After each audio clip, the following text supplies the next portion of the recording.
రైతులు దేశానికి వెన్నుముక అని ప్రభుత్వ అధికారులు, నాయకులు, పాలకులు ఎంతో మంది గొప్పలు చెప్తారు గాని రైతులు నష్టపోతున్న ఆ అధికారులు ఎందుకు స్పందించరు? రైతులు వరి పంట వేశారు. పంట చేతికి రాగానే కష్టాలు తీరుతాయని ఎన్నో కలలు కన్నారు. అయితే రైతు దగ్గర వరి ధాన్యం ఉందని తెలిసినా ఒక్క దళారీ కేటుగాడు వారి వద్దకొచ్చి మాయమాటలు చెప్పి రైతు దగ్గర ఉన్న వరి ధాన్యాన్ని తీసుకొని వెంటనే మీకు డబ్బులు ఇస్తానని చెప్పడంతో రైతులందరూ ఆనందంతో ఆ ధాన్యాన్ని అతనికి ఇయ్యడంతో అంతే మాయమాటలు చెప్తూ రైతులకు డబ్బులు ఇవ్వకుండా పరారైన సంఘటన చోటు చేసుకుంది. ఇక వివరాల్లోకి వెళ్తే బండి ఆత్మకూరు మండల పరిధిలో ఉన్న నారాయణపురం, చిన్న దేవలాపురం గ్రామాలకు చెందిన రైతులు తమకు న్యాయం చేయాలంటూ నంద్యాల జిల్లా ఎస్పీ కార్యాలయంలో ఫిర్యాదు చేయడం జరిగింది. చిన్న దేవలాపురం గ్రామానికి చెందిన శాఖమూరి సుబ్బారెడ్డి అనే వ్యాపారికి సుమారు 3,60,00,000 రూపాయల విలువ చేసే ధాన్యాన్ని అమ్మడం జరిగింది.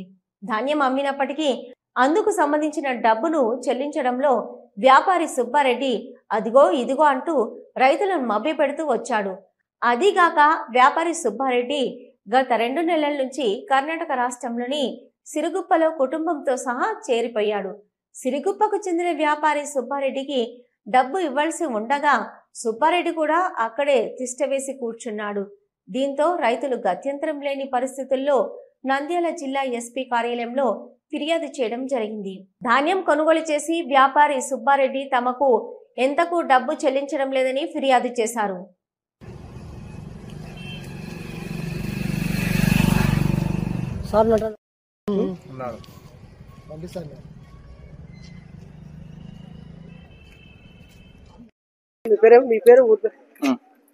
నమస్కారం అండి.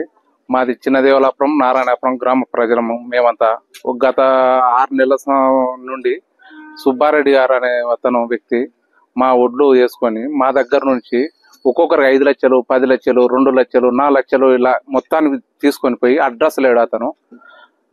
ఫోన్ చేస్తే ఇదిగో ఈ రోజు మంగళవారం, గురువారం పండగని నరేంద్ర మోడీ వస్తున్నాడు, మీటింగ్ వస్తున్నాడు, ఇది అయిపోయినాక వస్తాం మీకు ఇస్తాం అని అంటున్నాడు. ఇంతవరకు ఏదీ లేదు. ఎస్ఐ దగ్గర కంప్లైంట్ ఇచ్చినాం, సిఐ దగ్గర కంప్లైంట్ ఇచ్చినాం. వాళ్ళ ప్రయత్నం వాళ్ళు ఖచ్చితంగా చేస్తున్నారు. కానీ మిల్ అతను సుబ్బారెడ్డి అతను ఏం అడ్రస్ లేడు, పలకకుంటున్నారు. మేము ప్రతి ఒక్కరం ఇక్కడ మోసపోయిన వాళ్ళమే. మా బాధలు చాలా ఉన్నాయి. చేనికి పెట్టుబడులు పెట్టని లేని పరిస్థితి ఉంది. మా పరిస్థితి దయనీయంగా బతుకుతున్నాం. మేము చాలా ఇబ్బందిగా ఉంది. అప్పులు చేసినాము, చాలా అప్పులలో ఉన్నాము ప్రతి ఒక్కరము. ఇప్పుడు పెట్టుబడులకు ఇవ్వాలంటే కానీ ఎవరే కానీ ఇవ్వడం లేదు. చిన్న దేవలాపురం, నారాయణాపురం, బరకల కాలనీకి పెట్టుబడులకు కూడా ఇవ్వడం లేదు. మాకు చాలా ఇబ్బందిగా ఉంది. దయచేసి